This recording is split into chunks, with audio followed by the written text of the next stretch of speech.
StreamYard-Studio.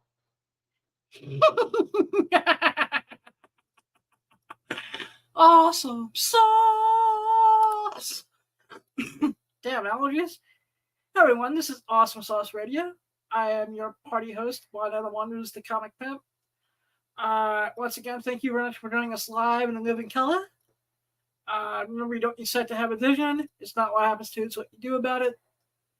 Before we bring in our guest and have a good time, because we have an amazing guest tonight, I'd like to and give a shout out to a couple conventions that will be happening. I'd like to give a shout out to the Garden State Comic Fest, which will be taking place June 22nd, 23rd in Morristown, New Jersey. Check out GardenStateComicFest.com for all the coolness. They do have a great guest list if you're a fan of G.I. Joe. And sometime later, I will go over a guest list there. Also, I want to give a shout out to Terrificon, August 16th through the 18th at Mohegan Sun. I'm going to be taking the Sergeant Slaughter Challenge. I will be taking a Cobra Clutch. It will be awesome. Terrificon.com. Tell them about that in a second. Want to give a big shout out to Michael Carbonaro, NeatStuffCollectibles.com, proprietor of the Big Apple Comic Con. Big Apple Comic Con returns to the New Yorker Hotel November 23rd, and I'll have more details later by the next episode, because I didn't take a look at the website or talk to them yet because I missed the Hot Flip show. Also, for all your comic book collecting supplies, check out hotflips.com. That's not a paid sponsorship or anything. Hotflips.com is awesome. I want to also thank JV. JV Wheels is the man in the chair. Yeah. Thank you for helping produce the show each and every week, putting up with my bull crap. No. One of these days he's going to run me over with the wheelchair with laser guns. But I am JV Wheels over on the internet. Now for our special guest. He is the king of homages. Winnie the Pooh is his master. Does great books with like Con Wars and Hardly Thin. He also did professional work for Rob Liefeld back in the day. The man behind Evangeline and Brigade. If you bought a Do You Pooh book, you know him very well. The one and only Marat mychaels. How you doing, Marat? Hey guys, how you doing? So how did you get into comics? Oh wow. As a fan, I kept going to a local comic book store in LA where I grew up called the Golden Apple. And I was about 11 or 12 years old, and I was in there every day. My family was not, I could afford a bunch of books, so I kind of used the store as a library. And one day the assistant manager said, "Hey kid, do you want a job for store credit? We can't pay you, you're underage, but if we'll give you store credit." And I got a job making books, and I would make them by the hundreds. And, that way I got comic books, and it was a really cool, iconic store in the 80s in LA. You would always get tons of creators coming in: Dave Stevens, Roy Thomas, William Stout, Howard Chaykin, just to name a few, would come in to get their books. So I was like a kid in a candy store, really, because I knew I wanted to draw comics, so it was pretty awesome. That is amazing. God, first off, God rest Bill Liebowitz. Bill was such a great guy. I met him. I used to go to when I was going to San Diego, but from like 97 to 2000. The night before, it was always nice to talk to him and his wife Sharon. Yeah, no, she's a sweetheart. I get to see her once in a while when I visit LA and stuff. Bill was fantastic. That's awesome. Yeah, no, she's still feisty too, alive and feisty. Awesome. Yeah, and who's running Golden Apple at this point, out of curiosity? Bill's son. Ryan. You Bill's took it son took over. over the That's store. awesome. Yeah, for a while, somebody else was running it, but Ryan came back into the fold and decided to take over the legacy. And yeah, he's running the store. That's Great awesome. guy. Yeah. Yeah. Uh, And yeah, and then I used to go to a local comic book convention when I was like 12. I met a 16-year-old Rob Liefeld. We became buddies, and when I graduated high school, he hired me on to be his assistant, and that was kind of my break into the industry. that's amazing.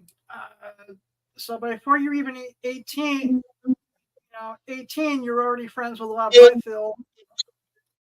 Yeah, I used to when he had a studio with Jim Valentino when I was still in shoot, I still might have been in middle school because I didn't have a driver's license. I would take the bus for 2 hours from LA to Orange County to go visit their studio because I was just enamored that I had an opportunity to go and see real comic professionals, kind of learn. Rob was, doing Hawk and Dove and New Mutants, and Jim was obviously had a history doing Normal Man and stuff like that. So he had a huge history of doing a lot of indie work, and he was breaking into Marvel and DC at the time, doing more mainstream stuff. But Jim was just a wealth of knowledge, and yeah, it was fantastic. I mean, you couldn't ask for better opportunities than I got when I was a kid. Just right time, right place. It's like the dream, the dream story of fanboys at the moment. Working at one of the premier comic book shops at the age of 12 for store credit. And just using that to be in the learning tray. Yeah, no, it was phenomenal, and even like Golden Apple, like I said, all these superstar creators would come in, and I was the chubby little kid who would just ask. I was shy, but once I got going, I would just ask 1,000 questions because I was like a little sponge. I wanted to learn everything I could. Because basically, becoming a comic book artist was the only plan. There was no backup plan. It was this, or probably panhandling on a corner somewhere, or flipping burgers for the rest of my life. That's awesome. What was your first professional work? My first professional work was designing characters for Malibu. They contacted Jim Valentino to design some characters. They were a new superhero line, and Jim told him like, "Look, I'm kind of an old school guy. If you want a young kid who's kind of hip with what's going on in the industry right now, you should give Marat a shot." And that was my first professional gig, was designing characters for Malibu. And then after that, I penciled half of X Force #5, but it was uncredited. It was supposed to be credited. It was supposed to be credited, but the editor dropped the ball because me and Rob were on the phone with him as the book was going to press, and we were like, it was me. I penciled half, and a guy named Brian Murray, who had worked at Marvel and DC at the time, and worked on a book called Supreme, and has a long storied career in storyboarding. He helped out with lines. Rob did the layouts, and me and Brian both penciled half of the book each. And we were supposed to get credit, and I was super excited because it was going to be my first pro credit. And the book came out, and there was a big wah, wah, wah, wah. Yeah, but they, in the following issue, issue 6, they did in the letters page, say thank you, Marat and Brian, for helping Rob out, with issue 5. But it's not the same. I told my friends I was 18 years old. I told them all, like, I'm already a professional at 18. I'm gonna, I'm X Force. You guys check this out. And they were like, yeah, you're full of it. And clearly, I took a lot of ribbings when that book came out because that was we knew you were lying. You didn't do anything in this book. I was like, ah. You later. Yep. It definitely hurt the ego, that's for sure. You know, But yeah, because issue 5 is after. Yeah, I'm gonna have to. I'm gonna have to go my PC box with my X Forces. Now I know what I'm gonna get signed. yeah, Because no, uh, it's a lot of people know it. It's kind of become a urban legend that people know about. I mean, the coolest thing was technically I'm the second guy to ever draw Deadpool in a comic book. So, because nice. the first page has Deadpool. 5-080-02.254 right bracket left bracket bonus right bracket. Because that issue takes place after my one of my favorite issues of all time, which is issues 3 and 4. Oh, is that a crossover, right? With Spider-Man? Yep. Yep, Which sabotage. Yeah. I can't read the same way anymore because post 9/11 it just has an eerie feeling to it. Yeah. Well, It's but like one still of those good books stuff. that really just a couple of those World Trade Center books now. Going back Mhm. and rereading this has this eerie vibe to it. Yeah. Well, I mean, they're a product of the time, right? Yep. So yeah, but that was my first professional job, and then shortly after that, Image Comics started, and I got the offer to draw Brigade. So Excuse me, JD, can you put up the image of Brigade #1, please? Yeah. Brigade. So, how did you guys come up with the concept of some of the characters for Brigade? um, Brigade was Rob's kind of idea. Um, you know, he kind of pitched it to me. Basically, Young is going to be Images Avengers, then Brigade is going to be Images X Force. Was kind of his thought process behind it. We were the Outlaw team, and I thought the designs were really cool. And again, it was a great opportunity, and a little scary when you're kind of like the first, your first real job is, next to, uh, Rob and Todd McFarlane and Jim Lee and Mark Silvestri and Jim Valentino and Eric Larson and Portaccio. It was pretty scary, but you can't say no to those kind of opportunities. And nobody knew how big it was going to be, but I was like, hey, it's my break. So you know, And I don't think people, especially more recent fans, uh, remember how insanely popular Image got during that first oh few yeah, years. it was nuts. I've told the story before, but me and Norm Rapman, who was the inker on the book, we were doing a store signing. Though can't remember. I think it was Wednesday at that point. Maybe it was still Fridays when new books came out. Anyway, the day of the release of Game, um, me and Norm go to this comic book store and we're pulling up, and there's 200 people wrapped around, the block. And the first thing me and Norm asked the store owner when we got in through the back, we were like, "Who else is signing here? Like, it can't be 200 people. Yes, nobody knows who we are." But Image was so hot, and everything that had that image on it. Um, just the fans were rabid for. So yeah, it was a crazy time. It was definitely a much different than now. Definitely. You know, what are some of your fondest memories of this period of your career? Um, well, I loved, the coolest thing was Extreme was a bunch of younger guys. I mean, Rob was, like I said, he was only 4 years older than me, so he still is. But it was a bunch of young guys, and we were all kind of getting our big break for the most part, and we were just the energy that we all had. We were just so excited that we're getting our shot, and not only are we getting our big shot, but we're getting our big shot on a big stage with the bright lights, and fans are responding to it positively, and Rob was definitely guiding the ship, but at the same time, he was letting us have a lot of, at least I know for me and Eric Stevenson, who was the co-writer on the book, Rob was kind of letting us have a lot of, creative leeway. So just hanging with all the guys and, just again, it's a bunch of 19, 20, 22, 23 year olds all just, having a blast. It was yeah, exactly. It was a brotherhood. I mean, it's funny. Like now, I see those guys. I see Danny Mickey or Norm Rappin, Dan Field, or whoever.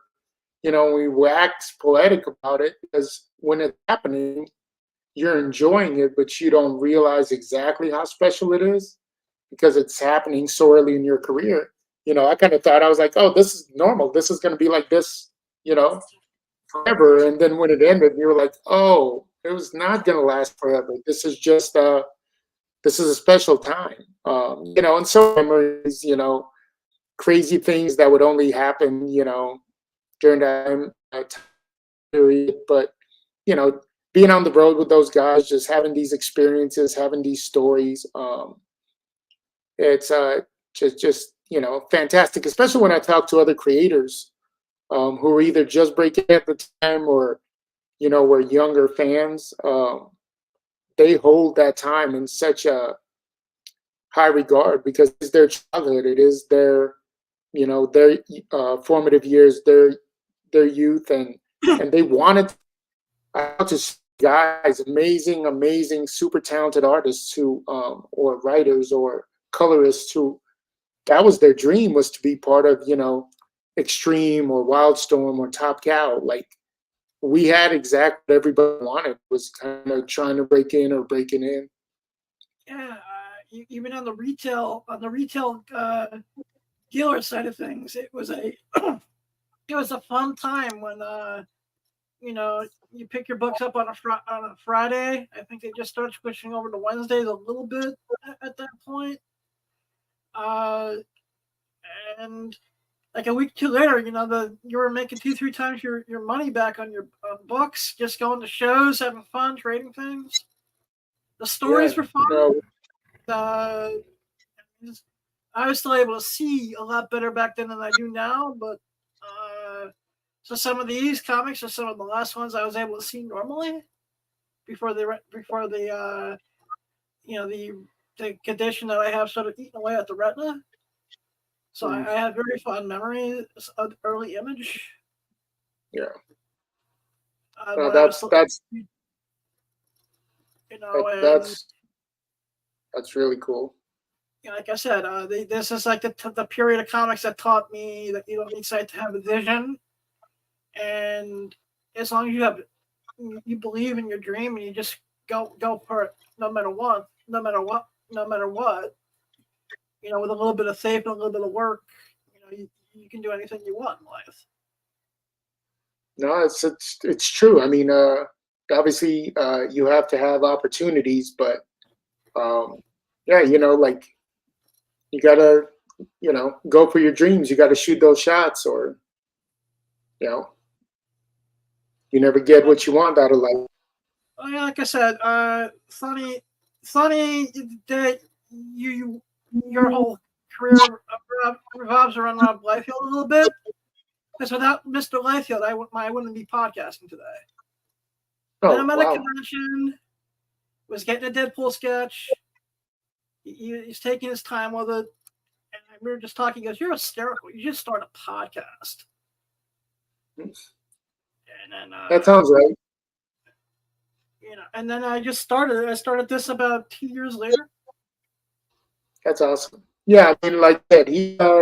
There's a whole studio of us that he gave opportunities to, and I think for obviously Rob is very polarizing, and people love him or people can't stand him. But one thing he does have is a unbelievably real love for the medium, for comic books in general, and he loves giving young talent opportunities, and that includes,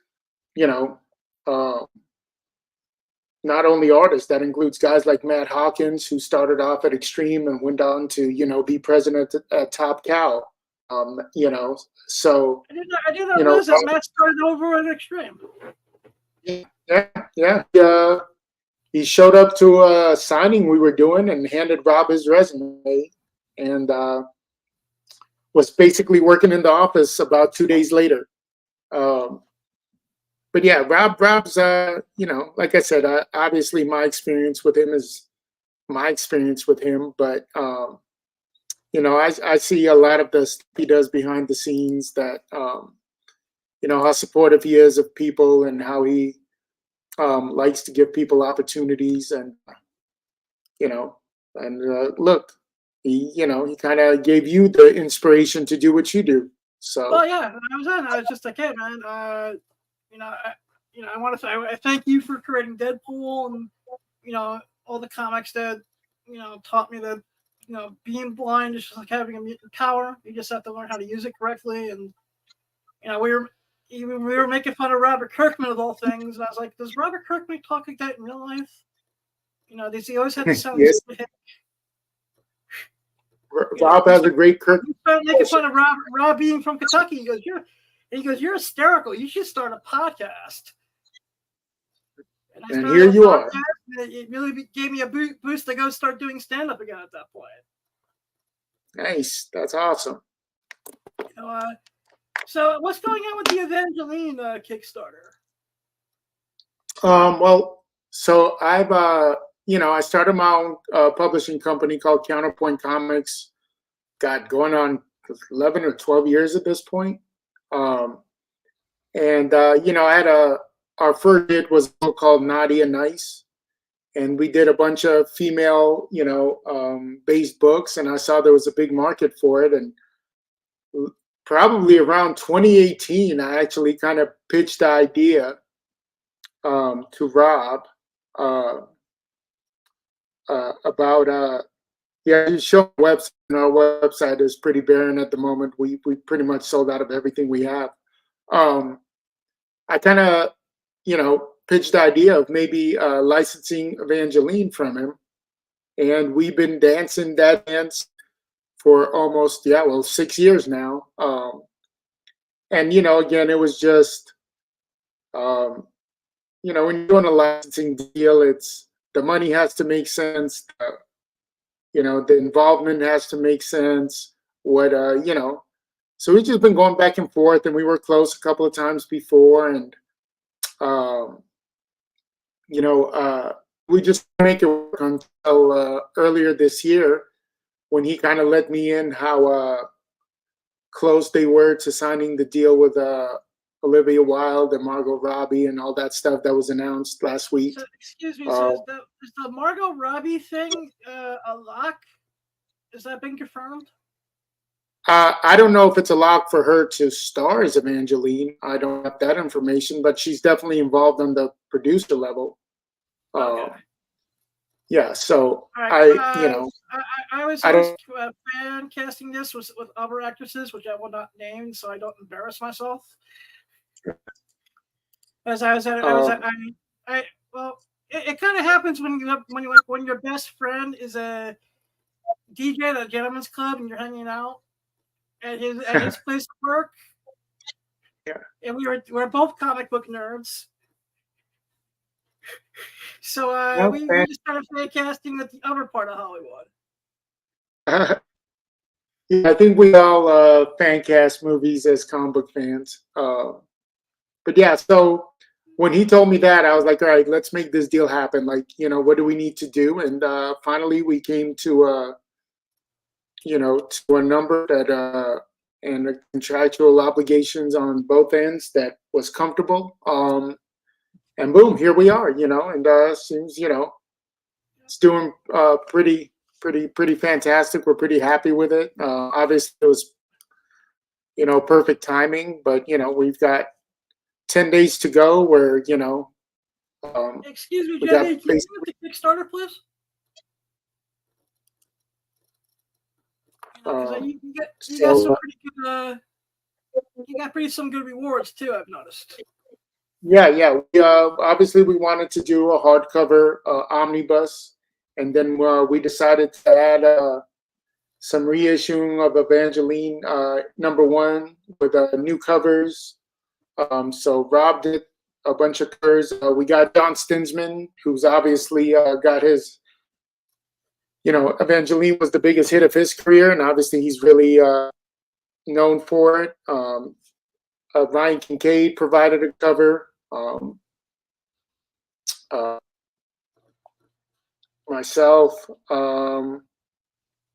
obviously I was going to jump on a cover. Yeah, so we just kind of went back and forth. Finally, we're able to figure out what we want to do, and we signed the paperwork, and away I went. Now it's all on me, like all the fun stuff at the back end of a Kickstarter, getting the books printed, fulfill all the orders. That's all on Counterpoint, because this is a Counterpoint book now. Well, the particular omnibus is being distributed by Counterpoint. I should put it that way, because we have had conversations about doing other stuff, but it was a one-time deal to see how it pans out. But everybody's happy right now, so we're probably going to be licensing more product and maybe even doing some new books. So we'll see. And of all his characters to license, why did you pick Evangeline? Again, I knew that the movie was going to be announced sooner or later. I also know Evangeline has a really loyal fan base. Because in the '90s, outside of Marvel and DC, I feel like there was 4 really impactful female characters that carried their own series. And that would be Lady Death, obviously, the success Brian Pulido's had with that character. She, Witchblade. Yep, Witchblade. And then Evangeline. There's other female characters that were impactful, but they didn't carry their own series. And Evangeline had, between a couple of miniseries, a regular series, upwards of 30 books that she carried over the course of 3-4 years in the mid to late '90s. And I knew how rabid that fan base was. I knew these books were never collected in a omnibus. So I just felt like it was the right thing for us. Again, Kickstarter and what Counterpoint has done is more female heroine based. I didn't think we could do as well with any of the male characters. So this was kind of, if I'm going to shoot my shot, I'm going to try to hit a game winner, 3-pointer, as opposed to going for a layup in the first quarter kind of thing. So I had to find one of my models to cosplay the Evangeline character at some point. There you go. Like I say, hopefully in about 2 years there's a movie, and there's a lot of players out there cosplaying as her. Yeah. What are your thoughts on cosplay altogether? It's not my thing personally, but whatever makes you happy. Like it's if it's what gets you to come to comic conventions and have a good time, and meet people that are into the same thing that you're into, then by all means, it doesn't hurt anybody. Beautiful. Have fun. I mean, that's what comics are supposed to be, right? Entertainment, and brings, we all kind of like, why do we like comic book stores back in the day, or comic book conventions? Because we get to be around people that enjoy the same stuff we do, and we can we talk the same language, and we meet people that talk the same language. Yeah. So of course, yeah, exactly. And I remember even growing up, 5 days a week, I'd get the crap kicked in school. and then I go, and then I go to my home away from home comic book conventions on the weekends, and no one There gave a you go. shit that I was going blind from a rare condition or anything. It's just like, oh, you're one of us. That's it. Talk comics. Eat the lousiest hotel food in all of New Jersey. This hotel had really lousy food. And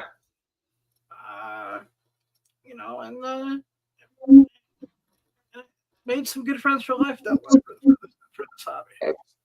That's it. I think probably 90% of my good friends are friends that I met through comics, whether they're creators or fans that I've become buddies with. I met, through the community that we all kind of enjoy and share. Yeah. So, how did the Your Pooh thing get started? Oh my goodness. So me and Terry Sala were goofing off on the phone one night, and just kind of going back and forth, like, kind of coming up with this stupid, goofy little story that was just cracking us up for some reason. And we hung up the phone. That was it. And I just called him the next morning. I was like, Terry, we should do this as a book, like just for fun, like, you know. And so Dietrich Smith, who drew most of the interiors, he was in between jobs and he owed me money. And so I called him and I said, hey, D, you're probably not going to be able to pay me this back anytime soon. Why don't you just with this book? I'll draw part of it. You draw the rest of it. And he said, all right, cool. That's cool. And, it started off again. I thought, we'll do a couple of silly covers, be too convinced. People will think it's cute. I'll make a few extra bucks if I'm lucky. And that's it. And, it kind of just kept going. Like I do a couple of covers, a couple of conventions, then people would be like, oh, you should do a parody, homage of this cover. Be like, all right, I'll do that for the next show. And, before I knew it, I was like, oh my God, like this is starting to really pick up some steam. This is crazy, but I always assumed it was going to kind of stop. I was like, yeah, people will get tired of it. But we're going on year 10 and, it just keeps growing. And again, I've only been aware of it for the last 5 years. I did not know this is almost a 10-year thing now. Well, I've always kept it, I always tell people we're a boutique. We're not a chain. Like we're never going to be in Diamond. We're never going to be in your local comic book stores. Our print runs are always super small. Normal print runs are, probably less than, 100 books, and that includes all the different versions that we do: dress, surgeon, foil, metal, all that metal, scratch and sniff, glow in the dark. Yeah, whatever we can try, we usually try. So we keep them super limited. I've always I'm a fan. So I understand, you want your comics to hold value, and I respect everybody who, spends money on a product. So I've always tried to shepherd things, as best as possible. I wanted the books to maintain value. My goal is always like, if you buy my book, which they're not cheap, they're $25 and up, so they're not cheap books by any means. But I always wanted to do everything I could on my end as a publisher for the fans. If you bought my book for $25, if you want to sell it a year or 2 years from now, that you can sell it for at minimum the same $25 you invested in it, if not more. Which some of those books go. I'm sorry. Some of them go for mad money, but yeah, can I say this as a fan and as a retailer, with your books, I feel like I'm getting my $25 up. Well, that's money. Yeah, it's always. I've never scratched my head and go, why do they spoof this? Or You know, Well, and we always, we spoof everything. I always tell people like you can have this happen numerous times where people go, "Oh, these poo books are stupid," and I'm always like, "Hey, you don't like it, don't buy it. Like, buy what you like. That's what comics are. Just get what you like. Who cares what other people like or don't like?" But I always tell them there's going to be that one poo book that we do where it's either your favorite movie poster or your favorite album cover or your favorite comic book cover. There's going to be that one that I don't like this, but I have to own that one. And then once you get one, you kind of want a second one. And I have a lot of fans who tell me that all the time. They're like, "Yeah, I thought these were dumb, or I didn't like them, I didn't get it, and then I got one, and now I have a collection of 20, 30, 100, whatever it is." I mean, I know like I said, guys who I actually started really getting into them last year, and it's all Nerdy Girl's fault. that girl, Because I she's wasn't paying attention. I was in one of her streams. Wasn't paying attention to what I was bidding on. And I knew I won something good because she was pissed that I won it for $20-something. that's awesome. So I knew it was something. And it turned out to be the Venom DU Pooh that was like glitter and gold. Oh, nice, nice. And then of course Rob did the Captain America. He did the Captain America. What I call it, big-breasted Bucky is what I call it. The big-breasted Bucky. Yeah. Rob, because I want Rob to continue to like me. No, he has a great sense of humor over that stuff. I mean, even the Pooh stuff, he loves it. Like, especially when I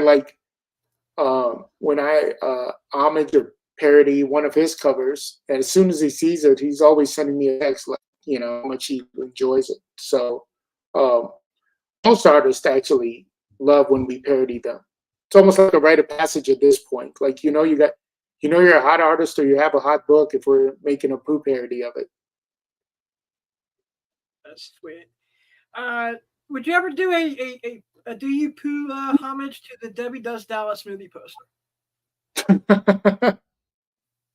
I would have to think about that. I've never thought about that.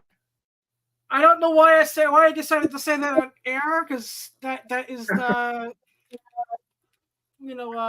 one of the ideas I have for when I launch my online shop. That's funny. I've never personally seen it, but I heard it's a cinematic classic. So just because I want to give just because a couple of my copies I'm going to give to like my buddies and in the YouTube community as gifts. Yeah. They're all Dallas Cowboy fans. So the only time in Dallas that the Cowboys ever did anything cool is when Debbie did Dallas. That's freaking hilarious. So now that's hilarious. Just a little gift. I'll tell you what. I'll give it some thought and we can connect. I'll let you know. I don't want to say yes or no off the top of my head because that's cool. never given it any thought. Sweet. That's I'm sorry. Awesome. Has there ever been as a retailer ever come to you with an idea for a DU Pooh or Hardly Thin that you just heard the idea and you're like, nah, we ain't doing that? Yeah, I mean, obviously we skew away from anything like I don't mind Playboy, but if you're getting into like hustler territory, basically, like that's too much on the Hardly Thin stuff. On the Pooh stuff, again, it's more can I find a way to make it work as a Pooh thing? And for the most part, it's usually if I turn somebody away, it's because I'm kind of trying to save them from themselves because they'll have a bad idea. Like if somebody comes to me and they're like, "Oh, I want to do, Agents of S.H.I.E.L.D., homage to number 7, which, and I'll be like, "Well, why that particular cover?" And they'll be like, "Well, it's my favorite cover," and I'll be like, "Well, it's not a classic cover, I don't think you'll do really well with it. So I try to talk them out of stuff like that because my thing is I look at the retailers we work with as a partnership. Because if you get this book done and it doesn't sell for you, you're going to say, these Do You Poo books don't sell. And when when your buddy goes, oh, I want to do one of those poo books, they're going to go, don't bother. They don't sell. So I really try to, work with any retailer I work with. I've talked guys down from orders. They'll have huge orders, and I'll be like, that might be a little too much. I think you should order less books. So, if I turn a cover down, it's usually because I don't think it'll sell really for the person. And I've been wrong. There's been covers that I didn't think would do really well, and they've been hits. But for the most part, instinct that stuff is pretty spot on. So That's pretty good. Hey JJ, can you pull up the Do You Poo website that we were on to page 1 in the beginning in pre-production? like I said, it's pretty sad. We're pretty barren on the website right now.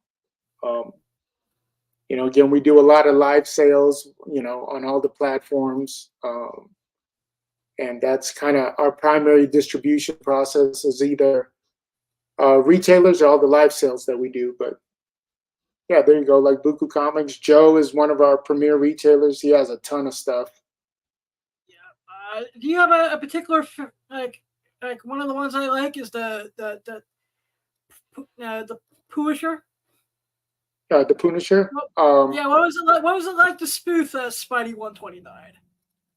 Oh, it's awesome. Again, I'm a huge comic book fan, so to take like one of those iconic covers, like the first Punisher. Yeah. What is it like to,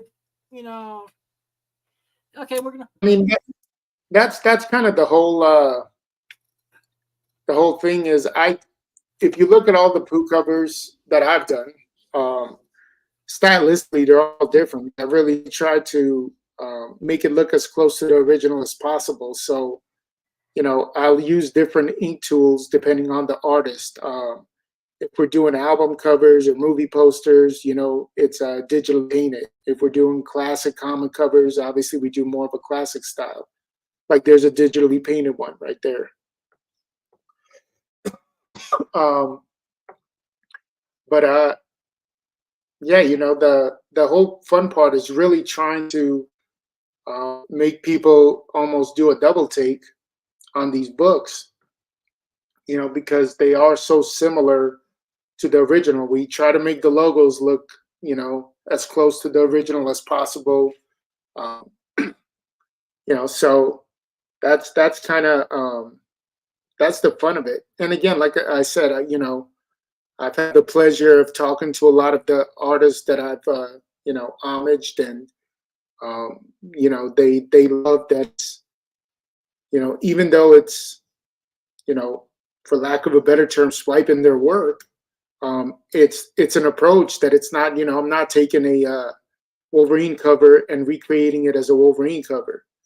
I'm putting a twist on it that nobody else is doing.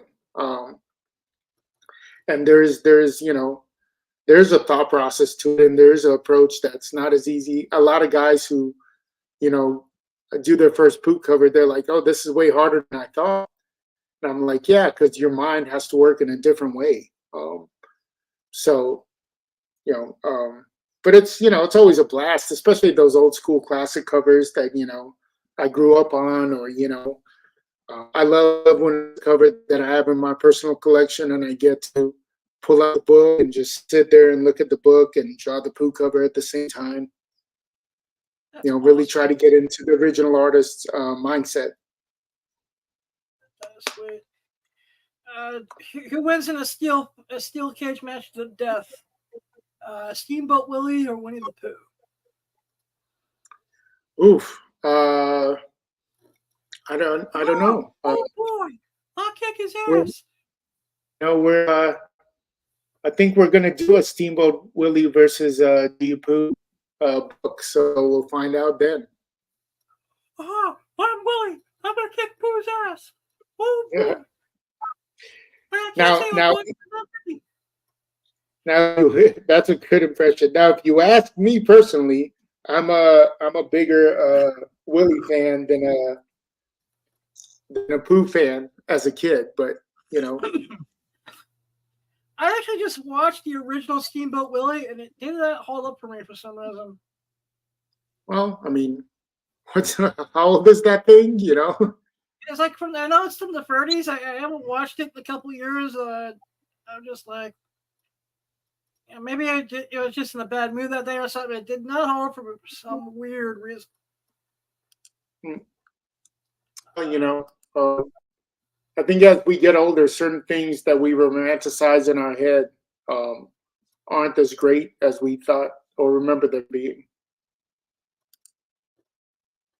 Like I said, interesting because all the other stuff still holds up. Like Beavis and Butthead and South Park and all that stuff still holds up for me. Yeah.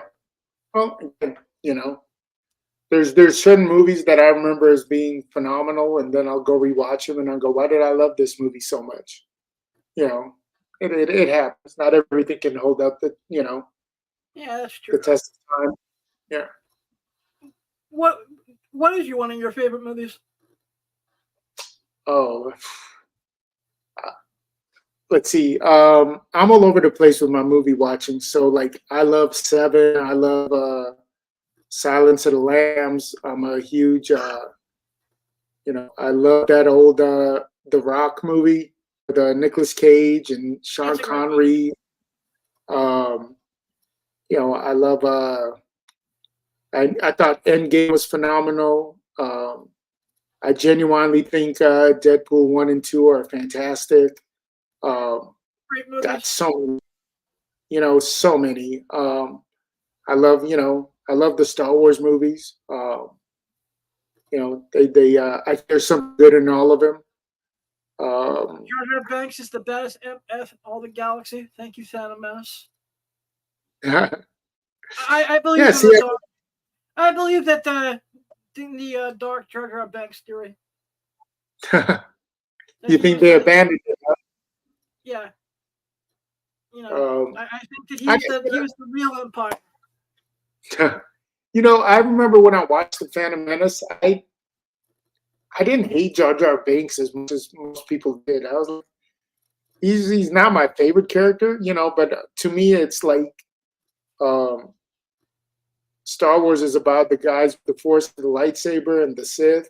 Like that to me is what I watch Star Wars for, and everything else is just fodder. Outside of obviously like Han Solo and Chewbacca and stuff, but to me, I think for what I want out of it is lights battles and freaking Jedi and Sith using the Force. So as long as you got some of that in there, then I'm usually a happy camper. And the more of that's in a movie, the more I usually enjoy it. I mean, I guess to me it's basically popcorn entertainment. I don't look at it as cinema. Like Yeah, I same love here. I love Godfather, one of my favorite movies. Completely different. If I sit down and watch The Godfather, it's a completely different mindset than if I sit down to watch, Star Wars or freaking Spider-Man or stuff like that. They're just completely different movies. So I don't Exactly. Like I said, I always like to make fun of the Phantom Menace, but I can still pop it on and enjoy it. Yeah. I think the fighting scene at the end between Darth Maul and Obi-Wan and That's Qui-Gon badass. is That is totally so badass. badass. Like to me, like that makes the whole movie. Like everything else I can throw away, and put in the back of my mind because the fight scene is so amazing. And Darth Maul is such a badass villain. Like that's good enough for me, an hour and 40 minutes or whatever. I always like to tease people about, hey, Padme stole the cradle. He was little Anakin was only 9. He was like 15. That's a good point. I don't know what galaxy rules are for that. So I don't know Exactly. what the laws. I do like to tease my buddies about that. Yeah, Uh, that's funny. I'm like, look at this. The Queen Panamea is like robbing the cradle here. He's only 9, man. That's funny. You know, and you know, I'll take Yoda any day of the week. Still. But yeah, for someone who spent his entire life overcoming a speech impediment, I really like Jar Jar Binks. Oh, You I know, someone who's honestly, totally weird, hanging out with the Jedi's, kicking ass and taking names. yeah. No, there you go. And Anakin's here, join the dark side. Yes, you will. it's funny. What advice would you give to someone thinking about becoming a comic book creator? Uh, it's definitely tough. Like it's not easy. Breaking in might be a twofold. Breaking in, uh, being in comics is easier than it's ever been, just because the internet, live sales, your platform to sell your product to people, whether it's prints or art books or printing your own comic. You now have digital printing as opposed to offsets. So before, when I was breaking in, where you had to have a minimum of 500 books, you can literally go print 20 books, and take them to a convention. So in a lot of ways, and obviously you have platforms like Kickstarter, Indiegogo, crowdfunding, where you can sell directly to your customers. So in a lot of ways, it's easier to be a comic book creator these days. But it's also the hardest thing about being a comic book creator, whether you're a writer, an artist, uh, is connect with fans and finding something that fans connect with. That's the tough part. So it's not easy. Like my career, has had its ups and downs and up again, because started off great with Image Comics, and did really well for a young kid financially, and then for a good, you know I'd say probably almost 15 years. Was not exactly a starving artist, but making just kind of average, living, always looking for the next job, making sure I hit my deadlines. It definitely was easy. Um, so, I know a lot of guys who um, do comics and still have a day job, literally, I've had friends who were working at DC and were, going and working at the UPS or, 3 days a week because they weren't making enough on their page rate. So it's not easy, but you have a dream, you got to take your shots, like we talked about earlier. Like, Oh yeah, you know, you take the shot, or one day you're going to be getting fed by a, a beautiful blonde nurse in a nursing home, going, why didn't I try this? yeah, no, that's exactly. I mean, it's funny. The poo thing is a great example. I just said, screw it, let's do it. I had a lot of people telling me, this is never going to work. When I was charging, $25 for a book, they were like, nobody's going to buy this book for 25 bucks. So I was like, well, that's cool. Like, that's your opinion. I think I can find 25 people who think this is cool and want to have something super limited in their collection.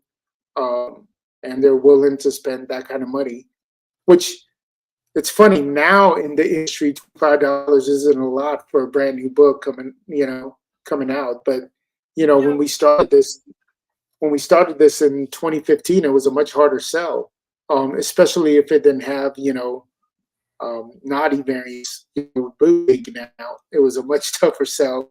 But yeah. I was I gonna took say, how tougher the sale was Pooh versus say Naughty and Nice and Hardly uh, Thin. in the beginning, Naughty and Nice was by far the big success for the company and for me. And then when we came out with Hardly Thin,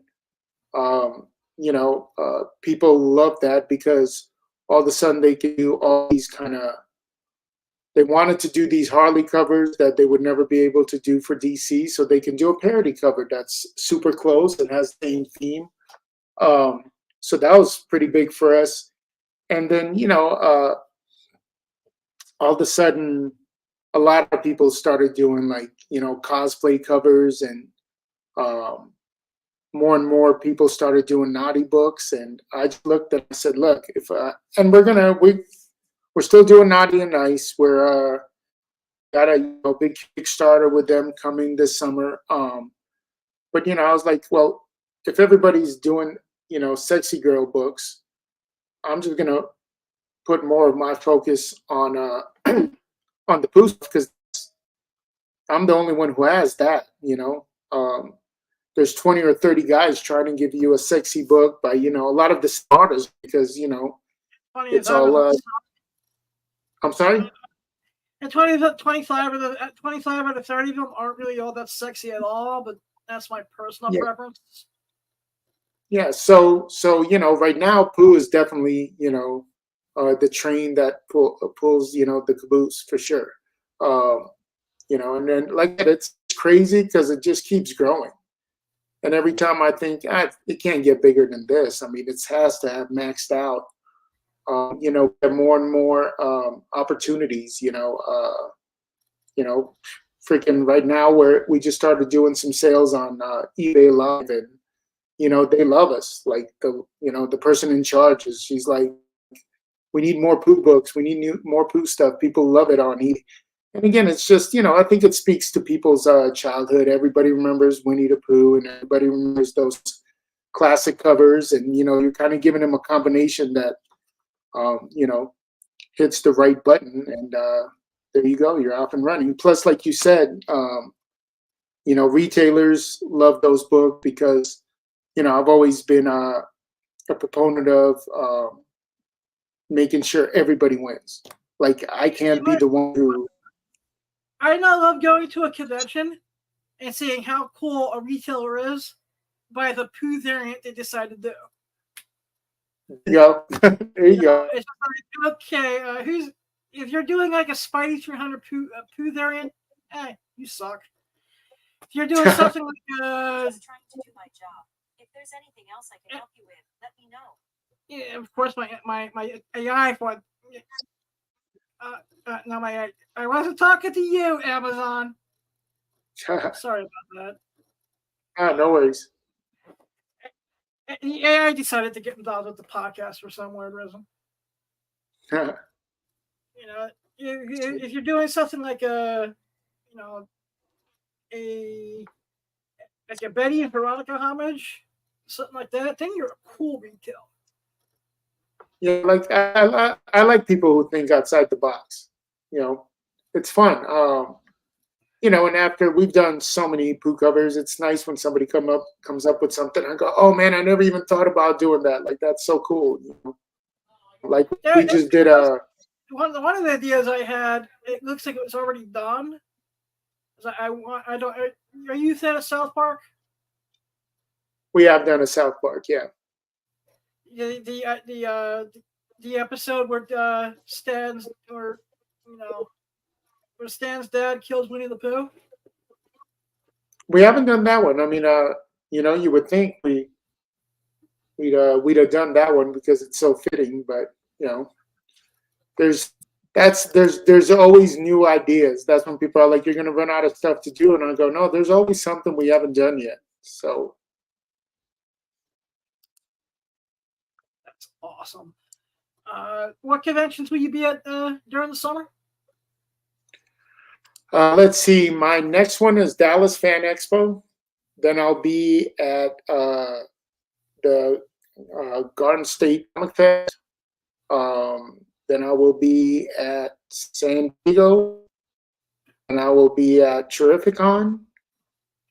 Then I will be at New York Comic Con. The amazing Hawaii Comic Con in November, and then I'll probably end the year at the Los Angeles Comic Con. How is Amazon stop? How is the Los Angeles Comic Con? Because I was thinking of going this year. it's fun. You'd probably really dig it. I mean, you know, Amazon, stop. Yeah. Amazon, stop. Sorry about that. Amazon, stop. Amazon, shut up. Sorry about that. no worries. You'd enjoy LA. It's a big cosplay show. It's really good for me. I have a huge Pooh fan base in LA. Plus, I have family there, so I get to visit them. So it's a good show, and it's it's LA in December. It doesn't get any better, than Los Angeles in I want December. to see if there's an old hostel that's still in business out there that I did my failed attempt to move out to LA about 15 years ago to advance my stand-up career, and it didn't work out the way I wanted to. But I stayed at this hostel for 6 months. Oh, And I want to see if it's still in business, and I've always wanted to check this con out. yeah, no, I'd say it's a good one. I'd definitely go check it out. That's awesome. Where can the audience find you online? You can find me on Facebook, Marat Michaels, or we have a Do You Pooh fan group called Do You Pooh Official. It's a really great group. A lot of fans and retailers, people buying, selling, trading, sharing, all their Pooh books. Then we have on Instagram as again Marat Michaels, and also Counterpoint Comics, 2 accounts on Instagram. And you can find me Marat Michaels on Whatnot, where I do a bunch of live sales, and usually do exclusive drops and a lot of the rare books that I've kind of hoarded in my personal collection. We sell on Whatnot. I did not realize that you had your own Whatnot. I will have to follow you. Yeah, yep. I had somebody else running it for me, but I just took it over. I had my first sale that I did by myself with my fiance. We just did our first one, and we're kind of I as the business has grown, I've had to let other people do stuff for me, but I really love being hands on. I love I love being I guess I'm a little bit of a control freak. So I love being able to do everything. I still package a lot of the books and ship them out myself, and do a lot of stuff. People are like, "Oh, I can't believe you don't have people doing this for you." I was like, "I know, it's kind of cool knowing that It also, like, the buck ends, stops with me. Like, if you get your book and it's damaged, I'll go, "Oh, I screwed up." So I'm going to be held accountable, as opposed to uh,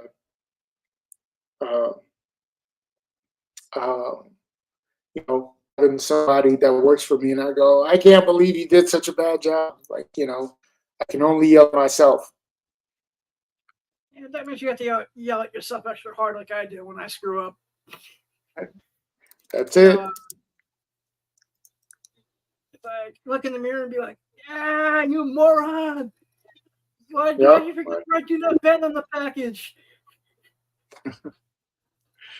Yep. No, That's because I was in a rush to get a 11 by 17 print out to someone, and then they were not a happy camper when it got damaged.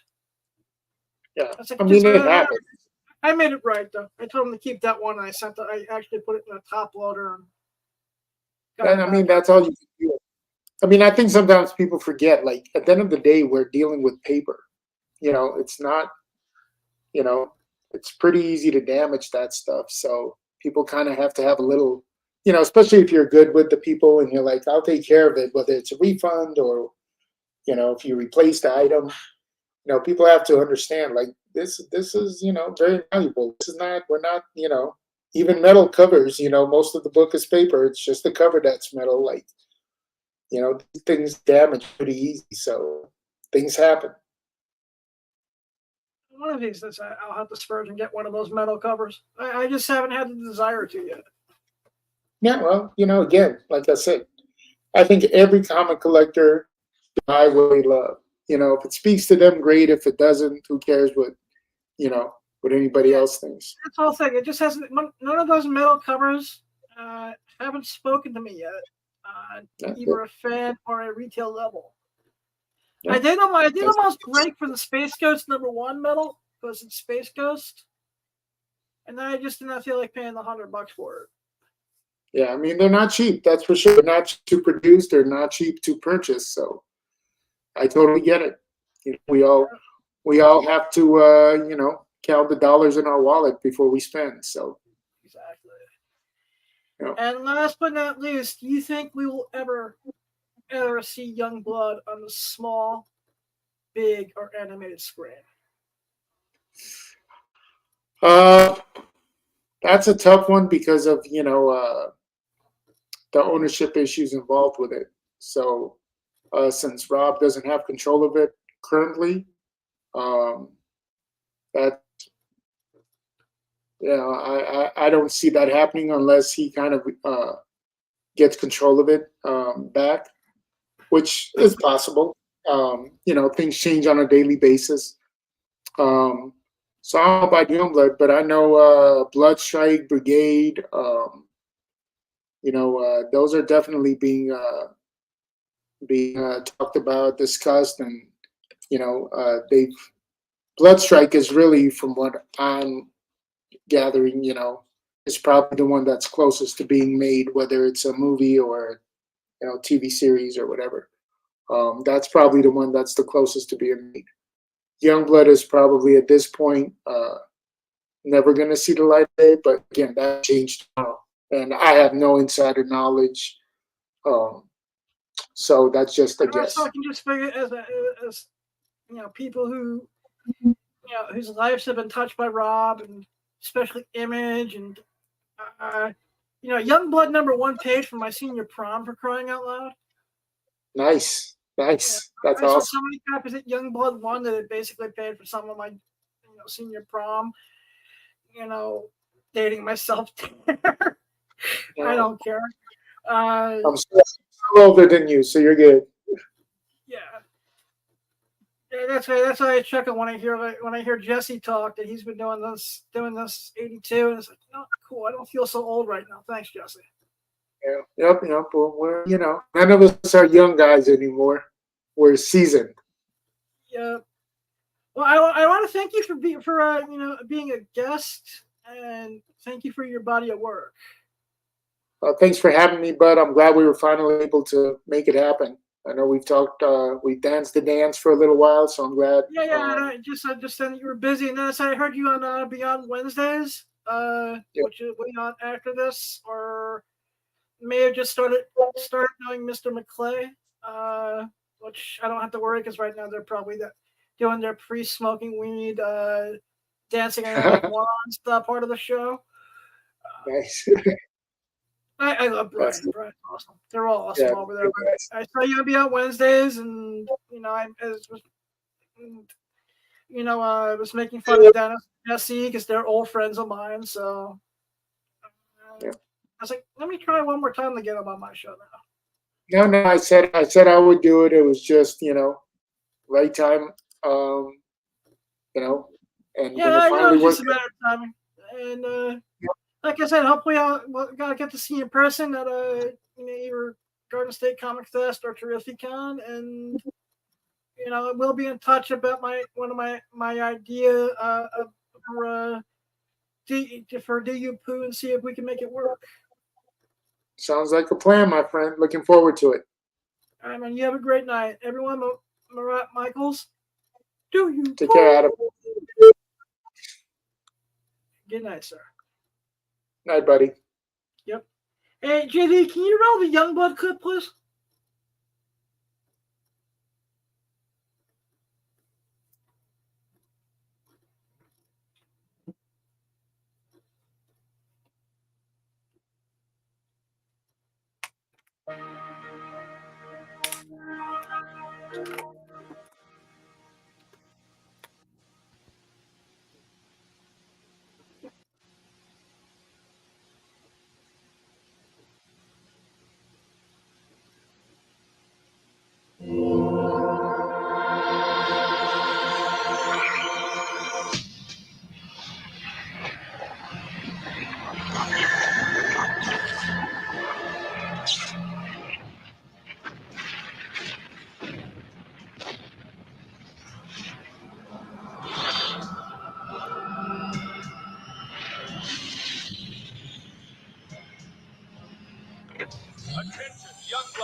Stand by for drop. Go, Die Hard. Chapel. Vogue and Shaft. Mad Rock. Riptide and Sentinel. Let's make some waves. Wow, gotta check those air brakes. Troll, where are you going? Take it back.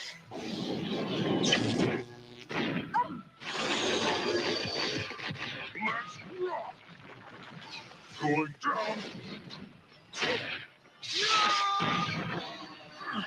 Who asked you to help? Welcome.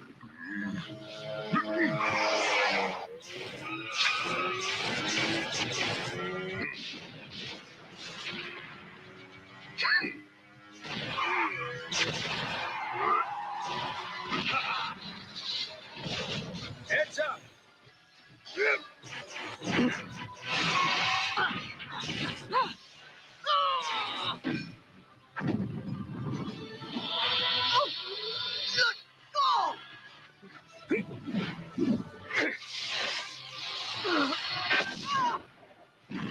Thanks. Die Hard, hurry up.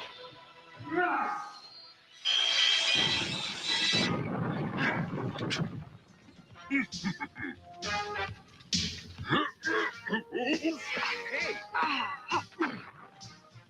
Knock it off. You!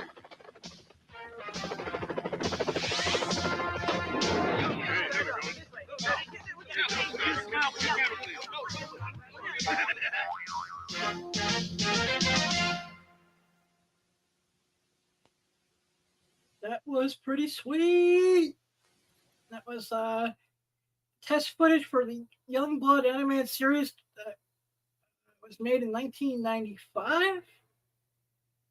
Once again, I want to thank Marat mychaels for being a guest. You can check him out at counterpointcomics.com.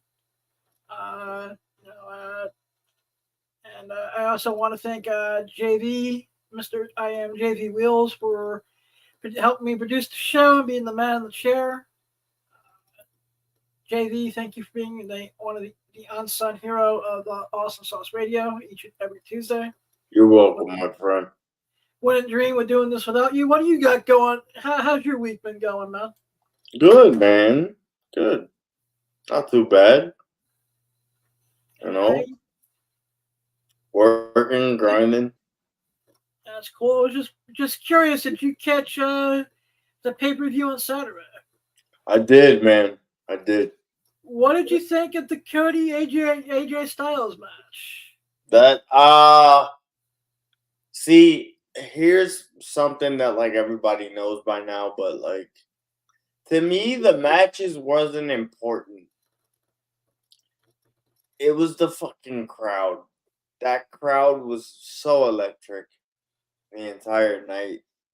I feel like the crowd made that event, but obviously you can tell from Randy Orton coming out and like the whole French community in Lyon, you know, singing his theme song the entire time to the point where like Cody Rhodes came out, music cuts off, they finished the singing, you know, AJ Styles with the phenomenal thing. It was just that whole crowd environment is, you know, it's the coolest thing, you know. I mean, I know we get some of that for the Raw after Mania, but that whole experience was kind of cool, and you could kind of tell that like during the press conference afterwards, I think Triple H is doing a great job, you know, trying to bring PLEs to international crowds because I don't know if a crowd. They said the international crowd seems to be eating it up like candy. Dude, they need to start doing like more international PLEs and stuff like that. Because that crowd, you cannot replace that. That's not like a Mania crowd. Yeah, like if you if you build those stories with that kind of crowd in mind, I think you have, not to say like, PLEs in America aren't great. Like I think it's finally fantastic that like WrestleMania gets to go to Las Vegas next year, but like Hell yeah, Allegiant Stadium represent. yeah, unfortunately, I don't know where I'm gonna be standing by that point. But I think if you make PLEs, more international, I'm gonna be honest. I would love to see a WrestleMania go over to London. Even That'd be though nice. AEW's already done it, like I would love to see a WrestleMania go to London because I think London would like to see a WWE event. But yeah, that French crowd was amazing. Yeah, man, just chilling. I pretty much spent the week sleeping, so you know. Yeah, I hear you on that. I've been, oversleeping. I've been having this weird schedule all week myself. Oh yeah, yeah. Just not wait. Not getting out of bed till like about 11:30, and then getting my day started. Hmm. Just doing what I got to do for business and for obligations. Yeah, for Uh, sure. because I decided to binge one of the worst shows I ever watched. Oh shit. Velma, season Oh, 2. okay, okay. Uh, Yeah, it didn't get great reviews. it wasn't as bad as people were saying. Okay. It had 2 or 3 good points. I like the fact that they had Scrappy Doo as the villain. I love the fact that they had Scrappy Doo use all his classic catchphrases. I like him. A few episodes they used the OG Scooby Doo music. Nice. Outside of those 3 things, I have no clue what the fuck I watched. I don't care what I watched. I mean, I can't even blame drugs and alcohol because I was dead sober when I watched this. Oh god. Whose dick?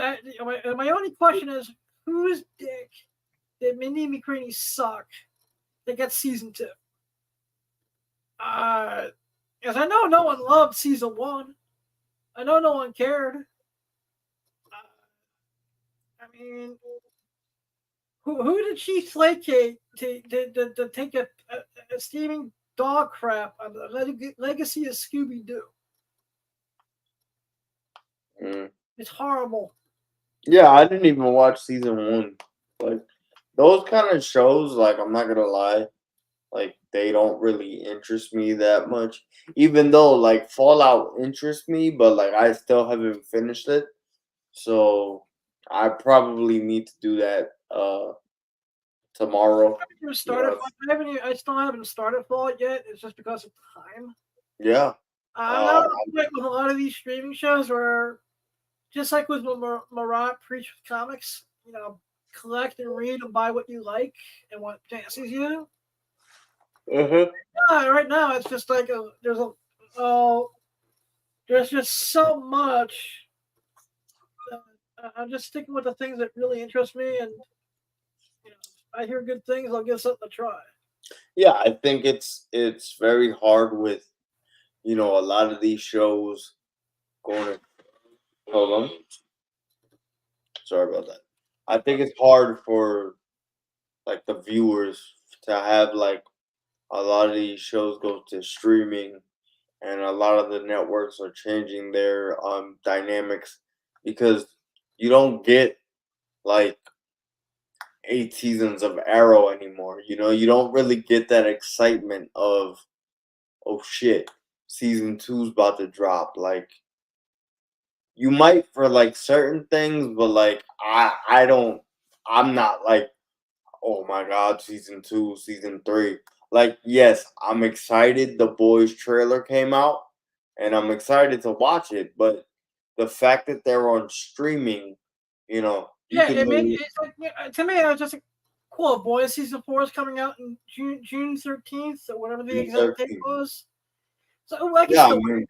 If I don't watch it on the day it comes out, okay, I can wait. It's on right. Prime. Like my thing is, I'm probably gonna binge the shit out of it to the point where I could just finish it in one day.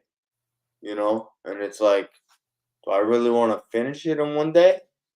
Because then, what are they doing? According to some news outlets, they are kind of resuming the Gen V filming. Yeah, I heard that there's gonna be a that they're gonna honor the actor who passed away, whose name I can't recall off the top. Of my head. Chance Perdomo, I think.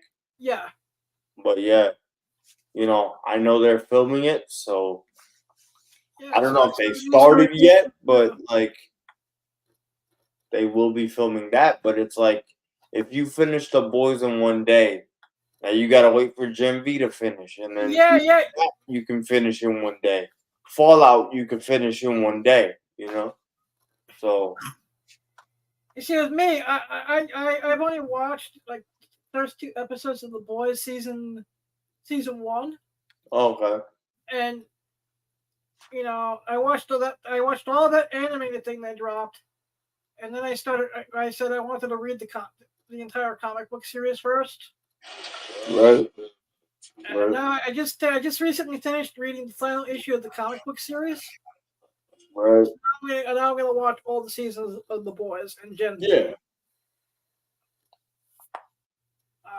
And it looks like the show really, really like does well with the source material.